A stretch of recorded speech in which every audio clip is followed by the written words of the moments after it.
სლოვაკეთის პრემიერ-მინისტრის განცხადებას, რომელიც კაია კალასის გადადგომას ითხოვს, პოლიტიკური შეფასებები მოჰყვა თბილისში. ევროკავშირის უპრეცედენტო კრიზისზე მიუთითა რობერტ ფიცომ, რასაც იზიარებენ ქართულ ოცნებაშიც. ნინი გოგიშვილი გაგვაცნობს განცხადებებს.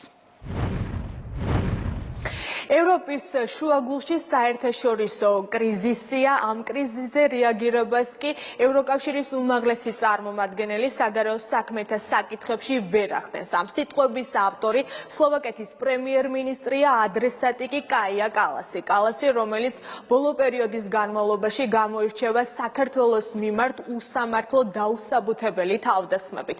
ოფიციალურ თბილისში უკვე დიდი ხანია საუბრობენ, რომ ევროკავშირში გამოფხიზლების პროცესი დაიწყო და სწორედ შეიძლება ითქვას, რომ ამის ერთ-ერთი მაგალითი ფიცოს ეს განცხადება, ეს არის პირველი შემთხვევა, როდესაც ევროკავშირის წევრი ქვეყნის ლიდერი ღიად საუბრობს ევროპაში არსებულ კრიზისზე და ამის ავტორად ასახელებს უმაღლეს წარმომადგენელს კაია კალას. ოფიციალური თბილისისთვის მოსალოდნელი იყო, რომ ასე განვითარდებოდა მოვლენები, რადგან ბოლო პერიოდის განმავლობაში ცალსაღა და ცხადი გახდა, რომ ევროკავშირის პოლიტიკა საგარეო მიმართულებით სრულად დაცლილია ევროპულ ღირებულებებს, ანუ აცდენილია ევროპელი ხალხის ინტერესებს, რის შედეგიც არის გეოპოლიტიკური შეცდომები, მეგობრობის ჩამოშორება და ჩამოცილება და ის, რომ მშვიდობის ნაცვლად ახლა ისინი სწორედ ომის რიტორიკაზე ამახვილებენ ყურადღებას.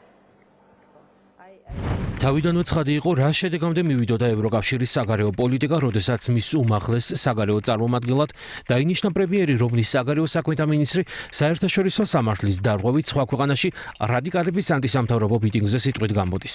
ევროკავშირის საგარეო პოლიტიკა დღეს არაპროფესიონალიზმის სიმბოლოა და სულ უფრო შორდება ევროპელი ხალხის ინტერესებს. ის პოლიტიკა, რომელსაც Deep State-ის კარნახით ევროკავშირის ჩინოსნები ახორციელებენ, პირდაპირ პროპორციულად აზიანებს როგორც თვითონ ევროკავშირს და ევროკავშირის ხალხებს, ასევე იმ ქვეყნებს, ვისთანაც ევროკავშირის პარტნიორული ურთიერთობები გააჩნია. ამ მხრივ, რა თქმა უნდა, კაია კალასი გამორჩეულად მავნებლურ გზას ადგას და ფიცოს შეფასება არის აბსოლუტურად მართალი. რამდენჯერმე სკანდალში გახვეული, ბოდიშის მოხდაც მოუწია, როგორც გვახსოვს ჩვენ, ცრუ ინფორმაციის გავრცელებისთვის.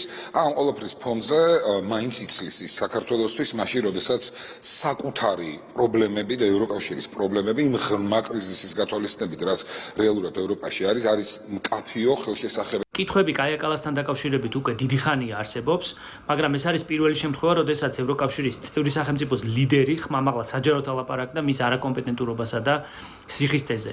რაც არაერთხელ მოვიდა ევროკავშირის მოქალაქეების ინტერესებთან წინააღმდეგობაში, არაერთხელ დააშვებინა ევროკავშირის გეოპოლიტიკური შეცდომები, მეგობრები გაიუცხოვა. დიპლომატიისა და მშვიდობის ნაცვლად ომზე ალაპარაკებს ევროკავშირის. აუცილებლად მოვა ის დრო, როდესაც ბრიუსელმა ან საკუთარი მცდარი პოლიტიკა უნდა შეცვალოს, ან სერიოზულად დაფიქრდეს იმ ბიუროკრატების შეცვლაზე, კაია კალასის ხელმძღვანელობით, რა თქმა უნდა, რომლებიც აი ამ მცდარ პოლიტიკას ქმნიან. კალასი არის ერთ-ერთი წარმომადგენელი იმ ბიუროკრატიის, კიდევ ერთხელ ვიმეორებ, რომელიც აბსოლუტურად დაცლილია ყოველგვარი ევროპული ღირებულებებიდან, აბსოლუტურად.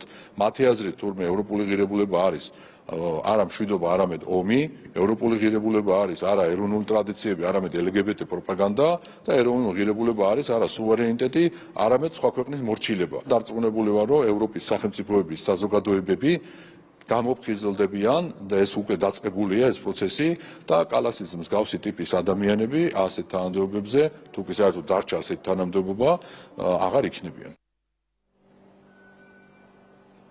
თავიდან ბოლომდე ევრობიუროკრატთა სისტემა უნდა შეიცვალოს, რომლის ნაწილიც კაია კალასია, სწორედ ისინი არიან ევროპული ღირებულებებით დაცლილი პოლიტიკის ავტორები და ამის ნათელი მაგალითი საქართველოს მიმართ არასწორი პოლიტიკა ამბობენ მმართველ გუნდში და განმარტავენ, რომ დღევანდელი ევრობიუროკრატები სწორედ არაპროფესიონალიზმის სიმბოლოდ იქცნენ.